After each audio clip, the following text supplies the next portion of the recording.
people were selling radio spots for 50 years, like prior to the 90s and even longer, I'm sure. Whereas podcasting, it's a little bit brand new and we're kind of inventing how these things are sold. Some of it is different in part because of the different technology solutions that are available or are not available, which is, a lot of what you're doing at Art 19. So 2019 rolls around and you get a job at Midroll. So that was, as far as I'm understanding, like your first real dive into podcasting. So what was that transition like for you when you first started selling podcasts? I really looked at podcasting as, oh, wow, this is like just sort of selling radio on a digital platform. And more so than streaming. Yes, I know people had been selling ads and streaming audio up until that point.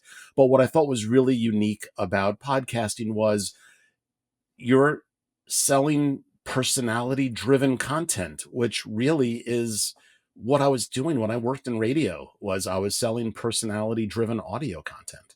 And now it's just on a different platform. Now it's in, on demand digital platform. Was it difficult though? Because in a lot of ways, you were training most of your clients on like this entirely new medium. You often had to teach these buyers like why they should be buying with you. So was that like a big change for how you had been selling previously? So it was a big change from the standpoint is that it was a new platform. So we had to get them excited about the platform, but it wasn't necessarily a change as to how I sold the content.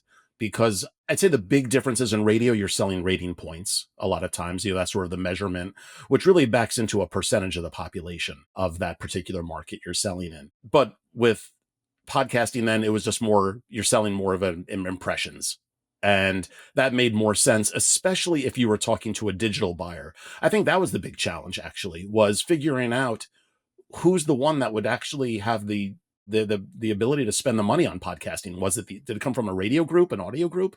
Did it come from a digital group? Not unlike, I think, what TV groups and digital groups went through in 2007 when video was becoming a big thing. If you'd like to hear the rest of this episode, please search Podcast Perspectives on Spotify, Apple Podcasts, or wherever you listen to podcasts. Make sure to hit subscribe.